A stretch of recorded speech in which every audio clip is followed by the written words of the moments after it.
할렐루야. 오늘 또 말씀을 통해 주시는 그 하나님의 은혜와 역사가 우리 모두에게 함께 하시기를 주님의 이름으로 간절히 축원합니다. 그 인생 가운데 AD 55년 기가 막힌 인생의 퍼즐이 찾아왔을 때 사도 바울은 인생에서 가장 힘든 시기를 보냈어요. 너무 힘들다, 너무 어렵다, 이 문제 어떻게 해결될 수 있을까? 어쩌면 고통과 아픔과 좌절 가운데 그 시간을 보내게 되는데, 오늘 보면 23절에 시작했는데 해결이 안 될 것 같았거든요. 근데 41절에 와서 보니까 생각지도 못한 방법으로 다 흩어져 버리고 말았어요. 모일 때는 쉬웠는데 이걸 흩어버리는 게 너무 어려웠는데 자기가 실제 해보려고 했는데 안 됐어요. 근데 하나님이 하시니까 되는 거죠. 여러분, 여기 보면 시서기장이 등장하는데 그 사람이 사실은 다 해산시킨 거죠. 이 시서기장 누가 보냈을까요? 하나님이 보내신 거예요. 사실은 자기의 정치적 생명의 위협을 느껴서 그가 온 것 같지만 하나님이 그를 보내시니 그가 이 모든 문제를 평정하게 하시는 거거든요. 여러분, 우리 인생의 문제에 하나님이 개입하기 시작하면 안 풀릴 인생의 문제가 하나도 없습니다. 하나님이 개입하시면 되더라고요. 우리 모두의 인생 가운데 하나님이 친히 개입하셔서 이 인생의 모든 문제들이, 해결될 수 없을 것 같은 모든 문제들이 다 해결되는 은혜와 역사가 있기를 주님의 이름으로 간절히 축원합니다. 이 영상은 제가 2020년 2월 23일 사도행전 19장 33절부터 41절 말씀을 중심으로 설교했던 영상입니다. 제가 저희 교회 홍보국에 영상을 좀 함께 나눌 수 있도록 편집해달라 부탁을 했더니 홍보국에서 사역하는 우리 원준호 목사님이, 목사님 그동안 무슨 일이 있으셨던 겁니까? 얼굴이 달라졌다는 거죠. 근데 제가 봐도, 저는 아무리 봐도 제 얼굴이 안 달라졌다고 생각이 드는데 뭔가 그 세월간에 뭔가 변화가 있었구나, 이런 생각을 해보게 됩니다. 그런데 개인적으로는 이 말씀을 다시 한번 영상을 통해서 저도 듣고 또 묵상하는 시간을 갖게 되었는데, 그때나 지금이나 저에게 주시는 하나님의 특별한 은혜가 있더라. 이때 설교 제목이 뭐였냐면 퍼즐이 풀리다 라고 하는 제목의 설교였습니다. 여러분, 퍼즐이 뭔지는 다 아시죠?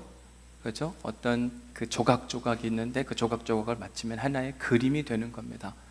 제가 보니까 이 퍼즐 조각에도 단계가 있더라고요. 낮은 단계일수록 퍼즐 숫자가 작습니다. 3개, 4개, 아주 어린 아이들은 조금 더 크면 8개, 10개, 그것도 잘 맞추면 이제 20개, 30개, 50개, 100개. 가장 많은 피스, 퍼즐 피스는 몇 개 정도 될까요? 제가 찾아보니까요, 제가 찾아본 결과로는 42,000개짜리 피스가 있더라고요. 엄청나더라고요. 만약 여러분들에게 오늘 저 42,000짜리 퍼즐 피스를 나눠드리고 저 퍼즐 피스를 다 맞추는 분들만 이 문 밖을 나갈 수 있다, 그러면 어떤 일이 발생할까요? 모르면 그까짓 거 한번 하지요, 이렇게 이야기할 수 있겠지만 저 퍼즐 피스가 얼마나 많은지 아는 사람들은 깜짝 놀랄 겁니다. 그래서 제가 사진을 하나 더 가져왔는데 저게 42,000피스를 맞추는 사람의 모습인 거예요. 쫙 펼쳐놓고 다 맞춰야 되는데 얼마나 걸릴까? 저걸 보면 42,000개 다 맞추면 이 예배당 나갈 수 있다, 아마 손사래를 칠걸요. 목사님 갑자기 왜 그러시냐? 여러분, 퍼즐이라고 하는 영어 단어의 동사적 의미가 뭐냐면 당혹스럽게 하다, 난처하게 만들다. 사도행전 19장에 보면 사도 바울이 에베소에서 복음 전도를 하다가 생각지도 못한 인생 퍼즐, 자기를 당혹스럽게 만드는 사건 하나를 만나게 됩니다. 그 사건이 뭐냐? 사도행전 19장 23절에 소개되어 있습니다. 같이 한번 읽어볼까요? 시작. 그때쯤 되어 이 도로 말미암아 적지 않은 소동이 있었으니. 자, 바울이 에베소에서 복음을 증거했습니다. 그것을 도로 말미암아, 하나님 나라에 복음을 전했다, 이렇게 표현하는데 적지 않은 소동이 일어났다. 무슨 일이 있었길래 그런가? 당시 에베소에는 아데미 신전이라고 하는 큰 신전이 있었습니다. 그 신전의 규모가 얼마나 대단했는가? 일단 기본 토대, 건물을 쌓기 전에 기본 토대가 약 10m 정도가 됩니다. 그리고 기둥이 세워졌는데 저 기둥의 개수가 127개예요. 기둥의 높이가 18m입니다. 그러니까 10m로부터 땅을 돋아놓고 거기에 8m짜리 기둥을 127개를 둘렀어요. 그 위에 지붕까지 하면 30m가 훨씬 넘는, 거의 축구 경기장만한 신전이 에베소에 있었습니다. 저 에베소 신전에는 아데미라고 하는 풍요와 다산을 상징하는 신이 모셔져 있었고, 저 신에게 온전히 예배하는 자, 제사하는 자는 풍요와 다산을 선물 받게 될 것이라, 그 믿음 가운데 수도 없이 많은 사람들, 에베소에 사는 사람들 뿐만 아니라 그 일대에 사는 사람들까지 모조리 와서 예배하는 특별한 신전이었어요. 그러니 에베소 사람들이 얼마나 행복하고 좋았을까. 왜? 첫 번째는 아데미 신전에 가까웠고, 두 번째는 수많은 사람들이 아데미 신에게 예배하기 위해 오다 보니 와서 잠도 자겠죠? 음식도 먹어야 되겠죠? 그뿐만이 아니라 어떤 사람들은 저 신상을 집에 가져가고 싶은데 너무 크잖아요. 그러니까 어떤 에베소에 사는 사람들은 신상을 깎아서 만드는 겁니다. 작게 만들어서 그걸 집에 가져갈 수 있도록. 그래서 신상을 파는 일들도 했어요. 그러니까 에베소 사람들은요, 저 아데미 신전 때문에 먹고 사는 사람들이에요. 그런데 사도 바울이 나타나서 에베소 사람들 뿐만 아니라 그곳에 오는 모든 사람들에게 이렇게 권면하는 겁니다. 바울이 에베소뿐 아니라 거의 전 아시아를 통하여 수많은 사람들을 권면하여 말하되, 사람의 손으로 만든 이것들은 신이 아니라고 이야기를 하는 겁니다. 그러면서 그들에게 유일하신 하나님과 그분의 아들 예수 그리스도를 통한 십자가 은혜의 복음을 설명하자 사람들이 감동을 받았어요. 그러면서 더 이상 아데미 신전에 올 이유를 찾지 못합니다. 그러면서 발길이 끊어지니까 가장 첫 번째로 문제가 된 게 뭐냐면 경제적인 문제였어요. 그래서 사도행전 19장 27절 말씀에 보니까 우리의 이 영업이 천하여질 위험이 있을 뿐 아니라, 사람들이 오지 않으니까 가게에 사람들이 텅텅 빕니다.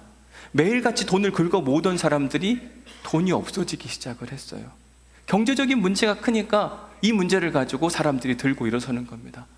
뿐만 아니라 큰 여신 아데미 신전도 무시당하게 되고, 종교적으로도 보면 유일하신 하나님과 아데미 여신에 대한 이야기를 하면서 아데미 여신은 쓸데없는 존재라고 이야기하면서 천하게 여겨지는 것에 대한 불편함이 있습니다. 그런데 순서가 중요합니다. 여러분, 경제적인 문제와 종교적인 문제, 분명 그들은 믿음이 있다고 생각하지만 믿음보다는 뭐가 더 우선이었냐면 영업이 천하여질 위험, 경제적인 문제가 훨씬 더 컸던 거예요.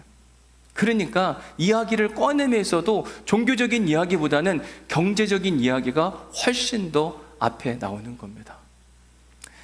돈의 문제가 결부되어서 그런지 모르겠지만 그들의 분노가 가득 찼다고 이야기합니다. 여기서 말하는 가득 찼다고 말하는 건 뭐냐면 머리 꼭대기까지 차올랐다, 이런 표현을 하고 있는 겁니다. 그런 그들의 분노를 어딘가 풀어내야 되는데 풀어낼 데가 없는 것, 이 일의 주동자인 바울을 잡고 싶은데 바울이 안 보이는 겁니다. 그런데 돌아다니다 보니까 사람들의 눈에 바울과 함께 동역했던 두 사람이 보였어요. 그 사람을 성경은 마게도냐 사람 가이오와 아리스다고라 이렇게 이야기를 합니다. 잘됐다, 저놈들을 잡아버리자. 그러면 바울을 만날 수 있지 않을까. 그래서 가이오와 아리스다고를 붙들고 연극장으로 가게 됩니다. 당시 에베소에는 작은 연극장이 아니라 25,000명이 들어가는 큰 원형극장이 있었습니다. 그곳에 이 두 사람을 불러 모으고, 그리고 수많은 사람들이 지금 이 두 사람을 지탄하는 바로 그러한 상황입니다. 여러분 상상해 보십시오. 지금 여러분들이 한 목소리로 저를 막 비난한다면 저는 주눅들 겁니다. 그런데 25,000명의 사람들이 한 목소리를 내면서 이 두 사람을 옥죄한다면 아마 이 두 사람은 그 압박감에 어쩌지를 못할 거예요. 그 모습을 바울이 봅니다. 그래서 그를 도우려고 그 원형극장 안으로 뛰어 들어가려고 하는 상황이 사도행전 19장 30절 31절에 나옵니다. 같이 한번 읽어보겠습니다. 사도행전 19장 30절 31절 시작. 바울이 백성 가운데로 들어가고자 하나 제자들이 말리고, 또 아시아 관리 중에 바울의 친구된 어떤 이들이 그에게 통지하여 연극장에 들어가지 말라 권하더라. 바울이 지금 사랑하는 동역자 두 사람이 고통당하는 걸 보고 가만히 있지를 못하는 겁니다. 뛰어 들어가야 되겠다. 그랬더니 그의 제자들이 말려요. 들어가시면 안 됩니다. 큰일 납니다. 어떤 고위 관리도 지금 상황을 보아하니 뛰어 들어갔다면 큰일 난다. 적극적으로 말리는 겁니다. 왜냐하면 지금 에베소 사람들은 돈 때문에 미쳐 있거든요. 돈을 벌 수 있는 수단, 아데미 여신에 관련해서 부정적으로 이야기함으로 말미암아 자기의 수입이 끊어진 걸 보니까 사람들이 지금 미쳐가 있는 겁니다. 지금 바울이 그 안에 딱 나타났다 그러면 늑달같이 달려들어서 바울을 죽이려고 할 텐데 지금 들어가면 안 된다. 철저하게 말리고 있는 상황입니다. 그럼에도 불구하고 분위기가 잦아들지 않자 그 원형극장 안에 유대인들이 있었는데 유대인 중에 한 사람인 알렉산더, 사람들이 그 사람을 은근슬쩍 밀어가지고 당신이 나가서 이 문제를 좀 해결해 보시오. 알렉산더가 어찌됐든 밀려나갔습니다. 그래서 그 문제를 해결하려고 손짓을 하면서 사람들에게 이 문제를 좀 변명하고 풀어나가려고 했는데 어떻게 행동을 하는가? 19장 34절 말씀 같이 한번 읽어볼까요? 시작. 그들은 그가 유대인인 줄 알고 다 한 소리로 외쳐 이르되 그다 에베소 사람의 아데미여 하기를 2시간이나 하더니. 알렉산더라고 하는 사람이 나와서 문제 해결을 하려고 했는데 해결이 안 되는 겁니다. 사람들은 더 크게 흥분된 목소리로 크다 에베소 사람의 아데미여 이렇게 이야기하를 2시간 동안 지속했다. 여러분, 그 모습을 지켜보는 사도 바울의 마음이 어땠을까? 안타깝기도 하고 미안하기도 하고 그렇게 어리석은 행동을 하는 에베소 사람들이 안타까웠습니다. 뿐만 아니라 자기 때문에 지금 고통당해야 하는 몇몇의 사람들을 보니까 너무 속상한 거죠. 내가 뛰어들어서 도와주고 싶은데 그럴 수도 없는 상황. 분명 자기가 잘못해서 이런 어려움을 당한다면 당해도 싸다 생각이 들 텐데 자기 자신은 분명 하나님이 주시는 말씀이 있었고 에베소 사람들에게 꼭 필요한 메시지를 선포했는데 생각 외의 결과, 이런 결과가 나타날 줄은 몰랐거든요. 자기가 선포를 안 할 수가 없었는데 선포했는데 결과는 엉뚱하게 나와서 지금 어려움을 겪는 바로 이 상태. 나는 도대체 지금 무엇을 할 수 있단 말인가? 아무것도 할 수 없는 이 현실 가운데 그는 자괴감이 들고 있었습니다. 그런데 도무지 풀리지 않을 것 같던 이 문제가 하나님이 개입하심으로 인해 생각지도 않게 쫙 풀려나가는 모습이 에베소서 사도행전 19장 35절에 나옵니다. 서기장이 무리를 진정시키고 이르되, 그 도시에 있는 시서기장 권력자예요. 지금 에베소에서 큰 소동이 일어났다 이야기하니 이 소동의 문제를 잠재우지 못하면 자기의 정치적인 자리가 위협을 받게 되어 있는 겁니다. 그러니까 그가 나서서 이 문제를 해결하려고 하는데 먼저는 에베소 사람들을 잠재웁니다. 여보시오 에베소 사람들이요, 당신들이 생각하기에 아데미 신전과 제우스로 말미암아 우리가 사는 이 에베소 지역이 완전한 신전의 형태를 모습을 띠고 신전의 모습들 때문에 우리가 사는 것 누가 다 알지 못하겠습니까? 그러면서 그들을 인정해 줍니다. 그러니까 사람들이 잘 들었어요. 그러면서도 그들의 문제가 무엇인지를 정확하게 이야기해 주는데, 특별히 19장 40절에 보면 오늘 아무 까닭도 없는 이 일에 우리가 소요사건으로 책망을 받을 위험이 있고 우리는 이 불법 집회에 관하여 보고할 자료가 없다 하고, 당신들이 크게 소리 지르고 지금 바울에게 이것이 문제다 저것이 문제다 이야기하는데 일단 서로 말이 안 맞는 겁니다. 그리고 그들이 주장하는 바가 로마의 법상 전혀 위반되는 일들이 없다고 이야기를 하는 거죠. 그런데도 불구하고 당신들이 이렇게 집회를 한다는 건 이건 불법 집회가 분명한 것이요, 계속 여기서 이렇게 항의를 한다면 내가 당신들에게 그 행위에 대한 책임을 다 물을 거예요. 거의 협박하는 겁니다. 그러자 41절 말씀에 보니까 그 모임을 흩어지게 하니라. 여러분, 바울은요 이 모임을 흩어버리고 싶었는데 흩어버릴 방법이 없었어요. 오히려 사람들은 말렸습니다. 지금 뛰어들면 큰일 납니다. 이러지도 못하고 저러지도 못하는 그 상황 가운데 하나님께서 이 일에 개입하기 시작하자 생각지도 못한 방법으로 완전히 해결되고 말았어요. 사랑하는 성도 여러분, 우리가 믿는 하나님이 어떤 분이시냐? 우리가 믿는 하나님은 당신의 백성이 어려움을 당하고 있을 때 정확한 방법, 정확한 타이밍으로 우리의 인생의 문제에 개입하심으로 말미암아 우리의 어려움을 해결해 주시는 분이십니다. 우리가 생각할 때는 요 방법, 이렇게 하는 게 맞다고 생각이 들지만 하나님은 아니라, 지금이 아니라 조금만 기다려라. 이 방법이 아니라 다른 방법으로 내가 해결해 주겠노라. 그리고는 정확한 타이밍에 틀림없이 일하시는 하나님. 저는 오늘 설교 제목을 틀림없으신 하나님, 그 틀림없으신 하나님이 오늘 본문에서도 상황은 다르지만 비슷하게 일하시는 모습을 보게 돼요. 하나님의 선지자 요나가 지금 욥바를 떠나서 다시스로 향해 가려고 하고 있었습니다. 이유인즉슨 하나님의 명령이 불편해서. 그래서 요나가 지금 배를 타고 도망가고 있는 상황 가운데 하나님은 그런 요나를 그냥 내버려 두지 않으세요. 오히려 그의 죄가 무엇인지를 깨닫게 하기 위해서 큰 바람을 일으켰습니다. 그 풍랑이 얼마나 대단했든지 사람들은 힘들어했어요. 그러나 틀림없으시고 정확하신 하나님은 배가 완전히 깨지지 않을 만큼만 폭풍을 일으키셨습니다. 사람들은 그 폭풍 앞에 각자가 믿는 신에게 기도하기 시작합니다. 우리를 도와주소서, 우리를 용서하시고 우리를 이곳에서 안전하게 해 주옵소서.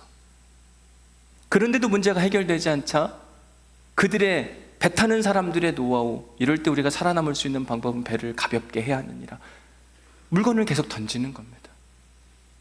그런데도 불구하고 문제가 해결되지 않자 배 밑에서 잠자고 있던 요나를 찾아가서 그를 흔들어 깨웁니다. 그리고 이야기하기를, 어찌하여 잠만 계속 자고 있는 것인가? 일어나서 내 하나님 여호와께 구하라. 선장이 요나에게 한 이야기예요. 그런데 생각해 보면 이 선장은 어떻게 요나가 하나님을 믿는 사람인 줄 알게 되었을까? 선장은 배를 타고 항해를 많이 하는 사람이었던지라 각 도시의 문화와 종교에 대해서 잘 알고 있었습니다. 그래서 어떤 사람은 어떤 종교를 믿고 어떤 문화 가운데 있고, 또 어떤 동네 사람들은 이런 종교 활동을 한다. 요나는 욥바항에서 탔거든요. 욥바는 팔레스타인 땅이고 그 땅에는 유대인들이 많이 살고 있었습니다. 유대인들은 유일하신 여호와 하나님을 믿고 있다는 걸 선장은 잘 알고 있었기 때문에 요나를 흔들어 깨우면서, 요나야 요나야 일어나서 당신이 믿는 여호와 하나님께 기도함으로 말미암아 우리가 구원받을 수 있도록 해 주십시오라고 부탁을 하는 겁니다. 이 말씀을 선주, 배 주인의 입장으로 읽어보면 충분히 이해가 돼요. 배가 지금 큰 위기에 처해 있습니다. 파손될 위기, 좀 안전하기를 소망하는 그 마음, 아니 어쩌면 자기의 생명을 잃을 수도 있었기 때문에 가급적이면 할 수 있는 대로 모든 사람들을 다 동원해서 이 문제를 해결해 보려고 애를 썼어요. 그래서 요나를 흔들어 깨웠고 요나가 믿는 하나님에게 기도하라고 권면했던 겁니다. 이건 충분히 선주의 입장으로는 이해가 돼요. 그런데 요나의 입장으로 이 본문을 읽으면, 여러분, 이 사건은 요나에게 영적으로 치욕스러운 사건이었어요. 왜 그러냐면, 여러분, 요나가 어떤 사람입니까? 요나는 주전 8세기 북이스라엘의 선지자로 하나님이 불러서 사용하던 사람이었어요. 강력한 메시지에 힘이 있어 사람들이 그를 찾았고 그를 하나님의 사람으로 인정하는 일들이 많았습니다. 그런 그에게 지금 이방인 선지자, 이방인 선장이 나타나서 뭐라고 이야기하냐면, 잠 좀 그만 자고 기도 좀 하라고 이야기하는 거예요. 마치 이런 겁니다. 제가 오늘 이 교회 담임 목사로 사역을 하고 있는데 성도 여러분들이 목사님 기도 좀 하시지 왜 기도도 안 하십니까? 아니, 여러분들이 하는 이야기가 아니라 교회를 안 다니는 어떤 분들이 저에게 목사님 맨날 잠만 자고 그러는 것 같은데 제발 일어나서 기도 좀 하시고, 하나님 믿는 거 맞냐? 목사님이 어떻게 기도도 안 하시냐? 여러분, 제가 믿지 않는 어떤 성도에게 그런 이야기를 듣는다면 제 마음이 어떨까요? 진짜 창피할 것 같아요. 그런 이야기는 목회자가 들으면 안 되는 이야기잖아요. 오늘 본문의 상황이 그런 거예요. 하나님의 부르심을 입은 요나가 기도하지 않으니까, 너무 답답하니까 이방인 선장이 그에게 좀 이 위기의 상황에 어떻게 잠만 계속 잘 수 있냐? 당신이 믿는 하나님에게 기도 좀 해라.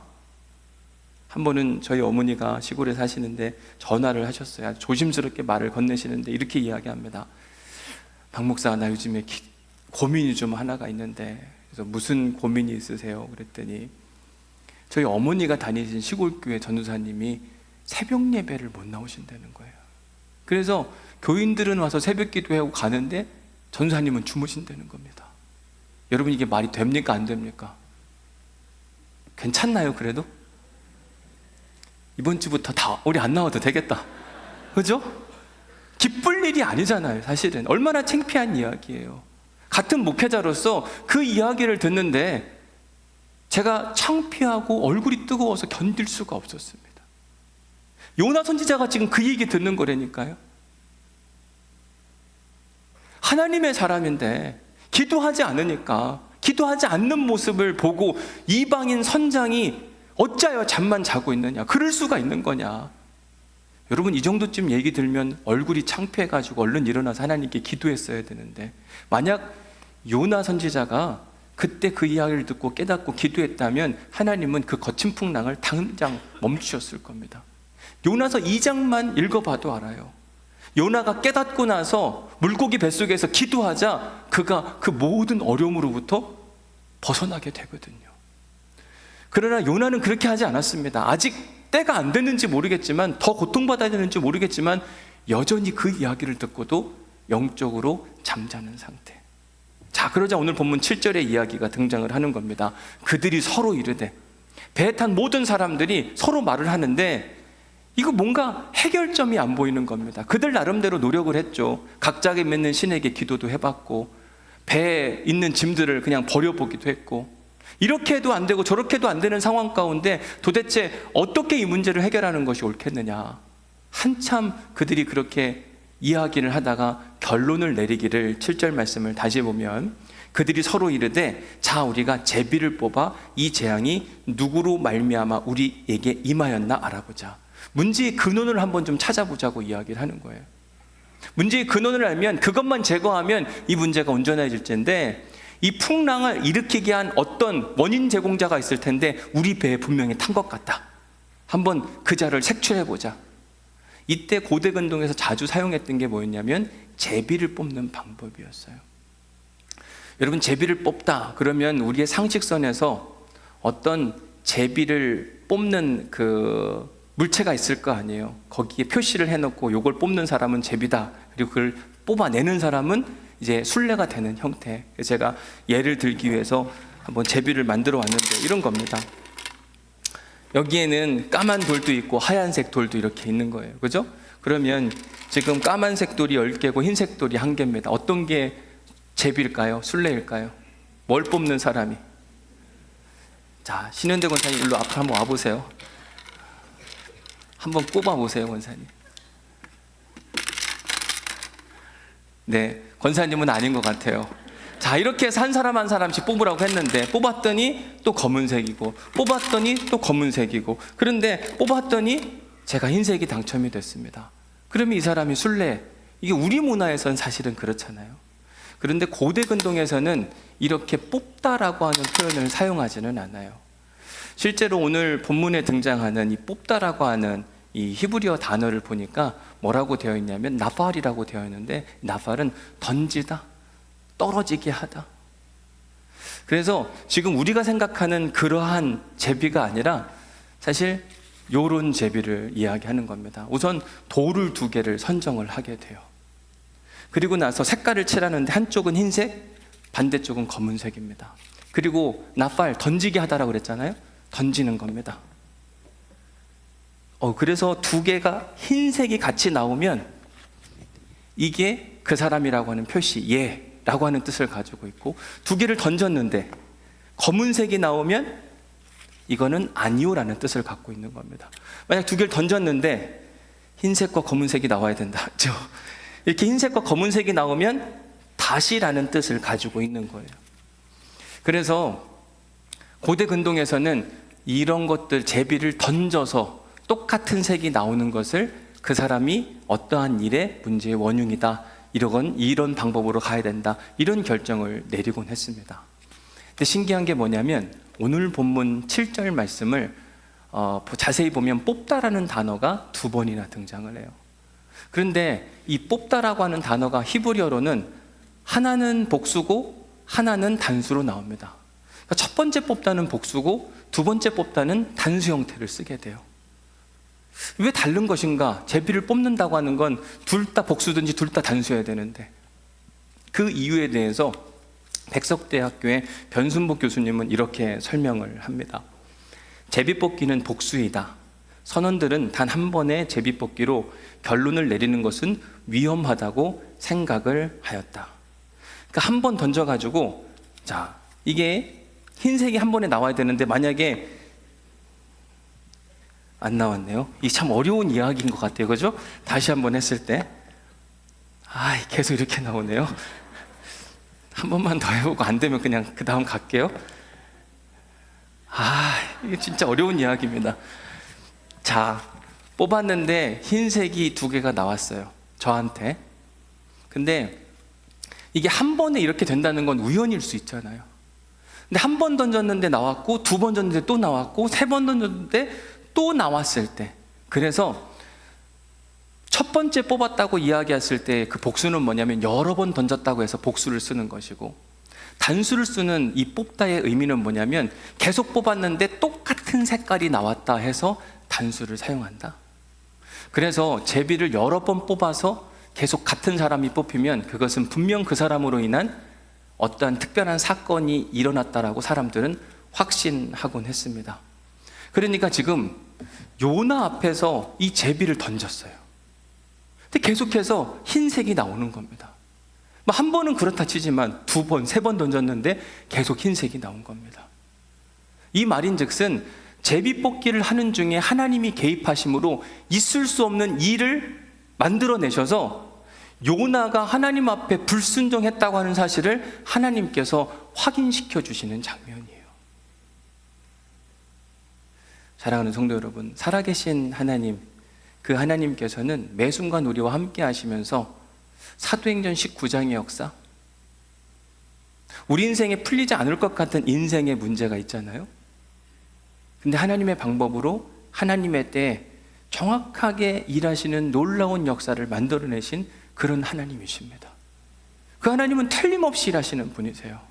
그 틀림없이 일하신 하나님이 오늘 본문에서는 하나님의 선지자 요나가 하나님 말씀에 불순종하고 어리석게 행동함으로 말미암아 나는 여호와 하나님의 얼굴을 피하여 도망갈 수 있다, 잘못된 전제를 가지고 도망가고 있을 때 그의 잘못을 정확하게 깨닫게 하시기 위하여 하나님은 제비 뽑기 가운데 친히 개입하여 주셔서 틀림없이 이렇게도 나올 수 있고, 그죠? 헷갈려요. 이렇게도 나올 수 있고 이렇게도 나올 수 있는데 요나 앞에서 계속 흰색이 등장하고 또 등장을 했다니까요. 어떻게 이렇게 일할 수가 있는가? 성경에 보면 하나님의 일하시는 방법이 아주 특별하세요. 어느 때 보면 진짜 정확한 타이밍에 일하시는 모습이 보이기도 하고, 어느 때는요, 사람을 골라낼 때에도 수많은 사람 중에 너 꼭 필요한 사람들을 확실히 찾아내십니다. 그리고 전혀 찾아내지 못할 것 같은 꽁꽁 숨겨놓은 은밀한 죄까지 하나님이 다 들춰내시기도 한다니까요. 출애굽기 14장에 보면 이스라엘 백성들이 애굽을 떠나서 이제는 하나님이 약속한 적과 꿀이 흐르는 땅으로 가야 되겠다, 부푼 마음 가운데 있었는데 앞에는 홍해요, 뒤에는 애굽의 군대가 쫓아옵니다. 해결할 수 있는 방법이 없어 보였어요. 그런데 모세가 여호와 하나님께 손을 내밀어 기도하자 동풍이 불어오는 겁니다. 그리고 바닷물을 갈라내게 하시더니 마른 땅을 걷게 하셨어요. 생각지도 못한 방법인데 하나님께서 정확한 때에 정확한 방법으로 이스라엘 백성들을 구원의 자리로 이끌어 가시는 겁니다. 여호수아 10장에 보면 여호수아가 기브온 사람들과의 전쟁하는 장면이 나옵니다. 그때 그가 여호와 하나님께 이런 기도를 합니다. 여호와께 아뢰어 이스라엘 목전에서 이르되 태양아 멈춰라, 달아 너도 떠오르지 마라. 여러분, 태양이 져야 달이 떠오르잖아요. 그런데 하나님께서 그 전쟁을 승리로 이끌게 하시기 위하여 태양을 잠시 멈춘 겁니다. 태양은 여기 있는데 달이 떠오르면 이것도 이상한데 태양이 멈추니까 달도 멈추는 거예요. 그러면서 이스라엘 백성들에게 승리를 선물해 주시는 겁니다. 하나님은 당신의 백성들을 향하여 친히 정확하게 일하시는 분이세요. 하나님께서 사울 왕, 이스라엘의 첫 번째 왕이 타락을 하자 새로운 왕을 뽑기를 원했습니다. 사무엘에게 가이드라인을 줍니다. 너는 이제 베들레헴으로 가서 새 왕에게 기름을 부어라. 어느 집에 가야 합니까? 베들레헴에 가면 이새라는 사람이 있는데 그 집에 가라. 그 명령에 따라 이새의 집에 갔습니다. 상황 설명을 했더니 이새가 자기 아들 7을 사무엘에게 보여줘요. 보시고 기름 부을 사람에게 부으소서. 사무엘이 봅니다. 첫 번째 아들, 두 번째 아들, 세 번째 아들. 사무엘 마음 가운데는 이 정도면 왕이 될 수 있을 것 같은데, 근데 하나님이 아니라고 이야기하십니다. 7번째까지 갔는데 하나님이 계속 노하는 거예요. 아니, 자기가 본 만큼 다 그 안에서 뭔가 해결하려고, 모르겠다, 일단 대충 하나에게 기름 붓자, 이렇게 하지 않으시고 오히려 하나님은 끝까지 더 찾아봐. 있을 거야. 사무엘이 이새에게 물어요. 여기에 있는 아들이 다냐? 또 없냐? 저 목동으로 일하고 있는 아들 하나가 더 있습니다. 그 아들을 찾을 때까지 하나님은 기다리고 인내하시는 거거든요. 하나님을 우리에게 구원의 자리로 이끌 때 여러분 대충 불러내신 게 아니라니까요. 우리 한 사람을 불러내실 때 정말 어느 때는 핀셋처럼 찝어내서 우리에게 정확한 구원의 은혜를 선물해 주시는 거예요. 뿐만 아니라 어느 때는 우리가 지은 죄에 대해서 숨기고 싶지만 숨길 수 없도록 하나님이 만들어 가실 때도 있어요. 여호수아 7장에 보면 이스라엘 백성들이 여호수아를 중심으로 해서 아이성 전투를 하게 됩니다. 바로 전에 여리고 전투에서 큰 승리를 얻었어요. 그러니까 아이성 전투는 얼마 안 보내요. 3,000명 정도만 보내면 끝나겠지. 대패를 하고 돌아옵니다. 여호수아가 신기한 겁니다. 이건 우리가 질 수가 없는 게임이었는데 왜 졌지? 하나님이 이야기하세요. 너희 안에 죄가 있느니라. 그 죄 지은 사람이 누구일까 찾는 장면이 여호수아 7장 16절에 나옵니다. 이에 여호수아가 아침에 일찍 일어나 이스라엘을 그의 지파대로 다 가까이 오겠는데, 그리고 나서 죄의 원흉을 딱 뽑는데 첫 번째 뽑은 게 유다 지파였고, 그 다음으로 갔더니 유다 지파의 세라 증손 삽디의 손자 갈미 아들인 정확하게 아간이 뽑히는 겁니다. 아간이 여리고 전투에서 하지 말아야 될 일을 그가 했던 거예요. 이 일에 대해서 하나님께서 정확히 찾아내서 다 드러내시는 모습을 보게 됩니다. 이처럼 우리가 믿는 하나님은 정확하신 하나님, 틀림없이 일하시는 하나님, 그리고 탁월한 능력의 소유자이십니다. 우리가 그런 하나님을 다 믿잖아요. 힘없는 하나님, 이런 하나님을 여러분 믿느냐고 이 자리에 와 계신 거 아니잖아요. 힘있고 능력이 있으며 탁월하시며 모든 것을 주관하시는 그 하나님, 그 놀라운 하나님을 믿는데 어느 때 보면 우리가 그 하나님을 너무 가볍게, 때로는 쉽게 생각할 때가 있어요. 대충 하지, 예배 하나를 드려도 정성을 다해서 힘을 다해서가 아니라 그냥 내가 할 수 있는 만큼 최선을 다하면 되는 거 아니야? 아니요. 하나님은 우리의 완벽한 예배를 원하신다니까요. 마음과 뜻과 힘과 목숨을 다한 예배를 원하세요. 그런데도 어느 때 보면 우리의 예배는 그냥 한 번 왔다 가는 예배. 우리가 어떤 죄를 지었습니다. 그게 막 깨달아졌어요. 그럴 때 우리의 행동이 어떠냐? 남들도 다 하는데 뭘 나한테만 그러냐?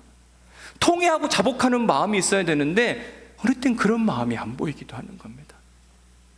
그 힘있고 능력 있으신 하나님께 기도하며 나아가자. 하나님 앞에 간구해야 된다. 기도가 무슨 기도냐, 지금 바쁜데 다른 걸로 우리가 한번 해보고 안 되면 그때 기도해보지. 여러분, 우리가 힘있고 능력 있으시며 정확히 일하시고 틀림없이 일하시는 하나님을 믿는다면 하나님께 그렇게 반응하면 안 되거든요. 오늘 하나님은 자기 자신이 누구인지를 가르쳐 주시는 거예요. 얘들아, 내가 누구인지 봤냐? 나는 있잖아, 나의 얼굴을 피해 도망갈 수 있다고 하는 잘못된 믿음을 가진 요나를 찾아가서 그가 저지른 잘못된 죄에 대해서 명확히 알려주기 위해서 제비 뽑기, 말도 안 되는 이야기인데 던지고 던져서 3번 이상씩이나 반복해서 그가 어떠한 잘못을 했는지를 가르쳐줬던 하나님이야. 그런데 너희들은 나를 믿는다면서 뭘 그렇게 감추고 살아가는 거냐? 뭘 그렇게 속이고 살아가는 거냐? 계속 그렇게 할래? 나를 믿는다며, 틀림없이 일하신 하나님, 힘있고 능력 있으신 하나님, 그러면 이제 감추는 일은 그만. 바라기는 우리 안에 감춰진 모든 것들이 드러나는 은혜가 있기를 간절히 축복합니다. 그러나 남이 들추지 않고 하나님이 들추지 않으시고 우리 스스로 고백하는 은혜가 있기를 간절히 소망합니다. 감추지 마세요. 다 들통이 나요. 그러니까 이번에 설에 혹시 받은 푼돈들이나 있거든, 다 얼른 고백하셔야 돼요. 어디 감춰놨다가 언젠간 다 들통이 난다니까요. 우리는 영원히 감출 수 있을 것 같지만 전혀 그렇지가 않은 거거든요. 하나님께서 생각지도 못한 방법으로 우리를 부끄럽게 만드실 거예요. 여러분 생각해 보십시오. 요나가 한 번 던졌는데 자기 앞에서 이게 한 번 나왔어요. 또 던졌는데 생각지도 않게 또 나오는 겁니다. 심장이 콩닥콩닥 했을 거거든요. 또 던졌는데 또 나왔어요. 이거 어떻게 하냐. 그러면서 자기가 회개했으면 얼마나 좋을까요? 여러분 오늘 본문 말씀을 보면 회개했다는 얘기가 안 나오는 거예요. 다음 주에 살펴보겠지만 이런 요나가 어딨냐 이런 생각이 들 정도로 진짜 나쁜 놈이에요. 근데 그 나쁜 놈이 우리예요. 왜냐하면 우리도 숨기잖아요. 안 들킬 줄 알고 끝까지 나중에는 창피를 당해야만 그제서야 내가 잘 몰라서 그랬다고. 여러분 이런 창피당하는 일이 없기를 주님의 이름으로 간절히 축복합니다. 그러려면 지금 하셔야 돼요. 제가 지난주 여러분들에게 요나서 설교하면서 틀린 부분이 있다, 수정해 준다. 여러분 이게 얼마나 저한테도 창피한 일인지 모르거든요. 그런데 제가 그렇게 하는 이유는 뭐냐면, 여러분 잘못된 건 바로 잡으면 되잖아요. 그런데 괜찮은 척, 아닌 척, 이게 문제 아닐까요? 하나님 우리에게 지금도 기회를 주시는 거예요. 감추지 마. 속이려고 하지 마. 괜찮은 척 하지 마. 결국은 다 들통나요. 그런데 자기의 부족함을 고백하는 사람들, 그런 사람들을 하나님은 의롭다고 이야기하세요. 하나님이 왜 바울을 의롭게 여기셨는가? 바울이 이런 고백을 합니다. 로마서 7장에 보면 하나님, 나는 착한 일을 하고 싶고 하나님이 기뻐하는 일을 하고 싶은데 어느 순간 나도 모르게 거짓말하고 있고 나도 모르게 못된 짓에 내 발을 내딛고 있기도 하고, 오호라 나는 공고한 사람이로다, 죄가 많은 사람이로다. 이 죄 많은 사람을 누가 구원해 줄 수 있겠습니까? 바울이 이런 솔직한 자기 고백을 하거든요. 그런 바울을 의롭게 생각하셔서 사도행전 19장에서 정말 큰 위기를 당했을 때, 야, 너는 여기서 머물면 안 돼, 내가 도와줄게. 하나님께서 에베소에 시서기장을 보내주셨고 그가 겪고 있던 어려운 문제를 완전히 해결해 주셨거든요. 우리가 하나님 앞에 우리의 연약함과 부족함과 죄됨과 실수를 감추지 말고 들춰내는 순간 하나님은 우리를 의롭다 하시고, 그리고 우리를 어려운 문제 가운데 구원해 주시는 분이십니다. 그 하나님을 우리가 온전히 섬기며 나아가는 우리 모두가 될 수 있기를 주님의 이름으로 간절히 축복합니다. 저는 오늘 여러분들과 함께 부르고 싶은 찬양이 뭐냐면 위대하신 주라고 하는 찬양이거든요. 위대하신 주, 위대하신 주. 오늘 이 찬양을 하면서 우리 안에 가지고 있는 거짓의 문제, 감추고 있는 문제, 나만 알고 있는 은밀한 문제가 고백되어지기를 간절히 축복합니다. 어느 때는 하나님께 고백되어져야 될 게 있고 어느 때는 하나님뿐만 아니라 사람에게도 고백해야 될 게 있어요. 이 찬양을 하면서도 감추고 산다면 진짜 우리는 망할 놈의 자식들이에요. 그렇지 않을까요? 이 찬양하면서만큼은 우리 어두운 부분들이 다 밝히 드러나기 전에 나 스스로 먼저 고백하는 은혜가 있기를 간절히 축복합니다.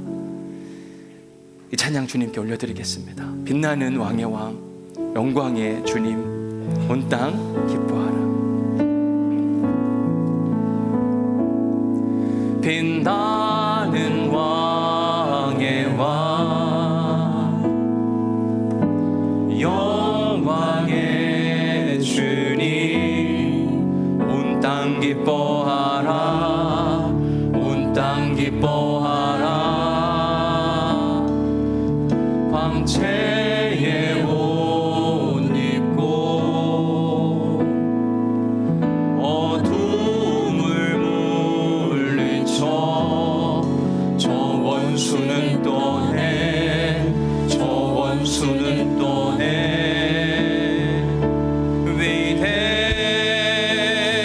위대하신 주 찬양의 위대하신 주 모두 알게 되리라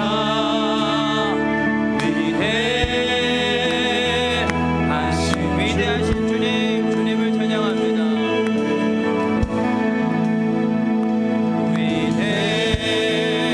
위대하신 주 찬양의 위대하신 주 모두 알게 되리라 위대하신 모든 이름 위에 뛰어나신 그분의 이름을 찬양합니다.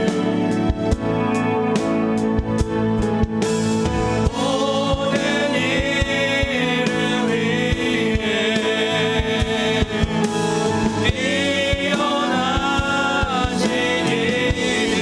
이름 나 찬양해 위대하신 주 모든 이름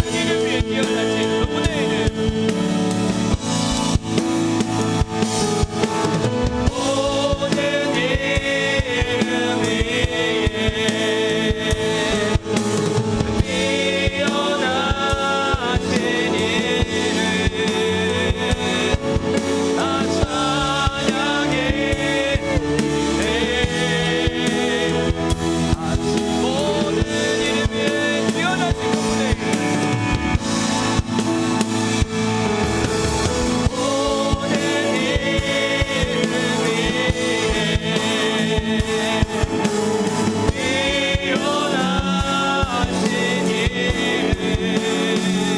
이름 나 찬양해 위대하신 주님 주님을 찬양합니다.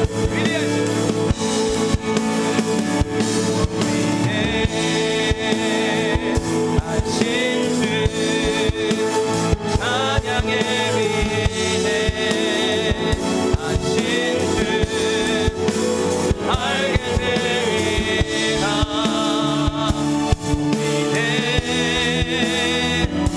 위대하신 주님 주님을 찬양합니다.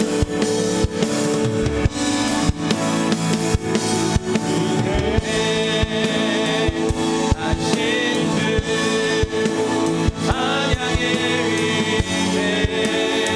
위대하신 주 알게 되리라 위대하신 주 묵상 질문 두 번째를 보시면 틀림이 없으신 하나님을 믿는 사람의 특징 뭘 하지 않냐면 좌절을 하지 않습니다. 왜? 틀림이 없으신 하나님이 나를 정확히 도와주실 것을 믿기 때문에. 혹여나 우리 마음 가운데 어떤 문제 앞에 서서 좌절하고 계신 분이 계시다고 한다면 오늘 이 말씀을 꼭 기억하시기 바랍니다. 사도행전 19장의 말씀처럼 하나님의 때에 하나님의 방법으로 해결해 주십니다. 어딘가 시서기장이 기다리고 있어요. 걱정하지 마세요. 그러니까 틀림이 없으신 하나님을 믿으면서 좌절한다는 건 믿음이 없는 걸 말하는 거거든요.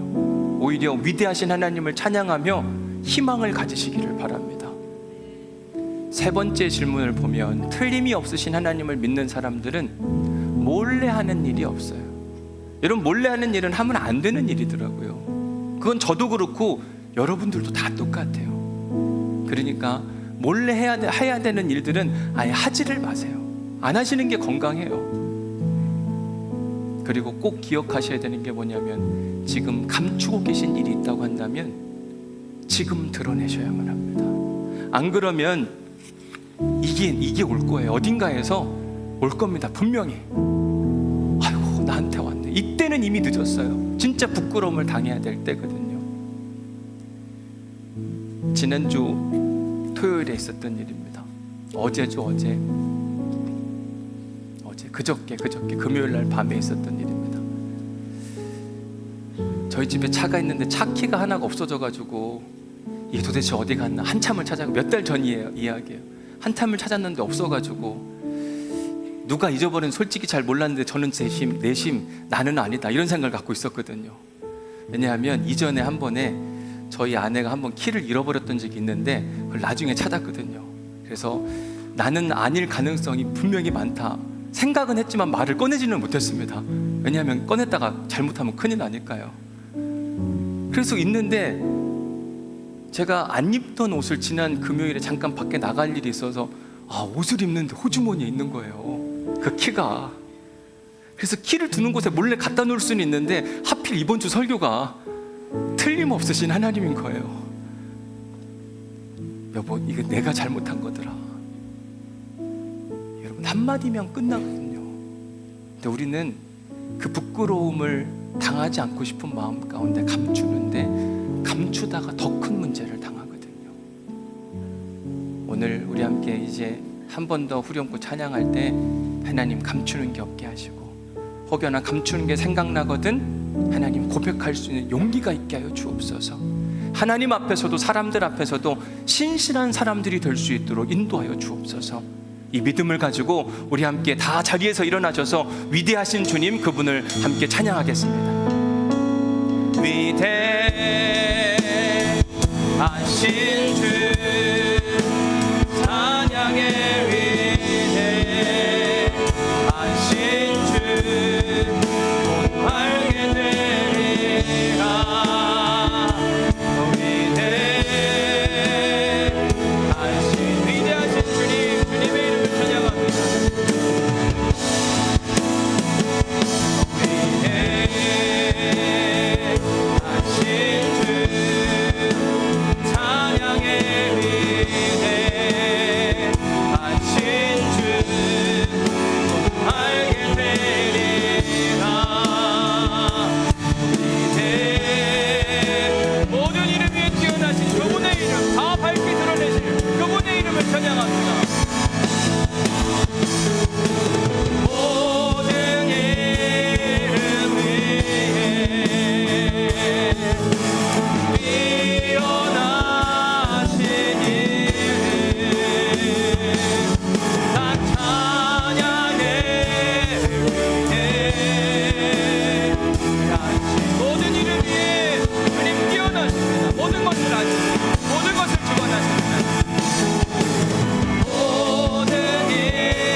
위대하신 주님을 찬양했습니다. 그 위대하신 주님 앞에 부끄럽지 않은 인생들이 될 수 있도록 인도하여 주옵소서. 숨길 수 있다, 피할 수 있다, 헛된 믿음에서 벗어나게 하여 주옵소서. 언젠가는 다 드러날 일, 남들 앞에서 창피당하지 않게 하여 주옵시고, 우리 스스로 겸손하게 우리의 연약함을 드러낼 수 있도록 인도하여 주옵소서. 은근슬쩍 덮고 넘어가지 않게 하여 주옵시고, 명확히 드러내게 하시고, 다시는 창피당할 일을 하지 않는 우리 모두가 될 수 있도록 도우시고 축복하여 주옵소서. 이제는 우리 주 예수 그리스도의 은혜와 아버지 하나님의 극진하신 사랑과 성령님의 감동 감화 역사 교통 위로 충만하심이 오늘 말씀을 듣고 정확하신 하나님, 틀림이 없으신 하나님, 탁월한 능력의 소유자 그분 앞에서 진실과 정직과 겸손으로 감춤이 아니라 회개로 나아가기를 다짐한 우리 오늘께 모든 성도들 가운데 사도행전 19장의 역사, 생각지도 못한 방법으로 일하시고 역사하는 그 은혜의 하나님이 영원히 함께 하시기를 간절히 축원하옵나이다. 아멘. 일하여 주옵소서. 일하실 것을 믿습니다. 우리 인생에 틀림없이 일하시는 하나님의 놀라운 역사를 경험하고 무너졌던 사람들 다시 일어서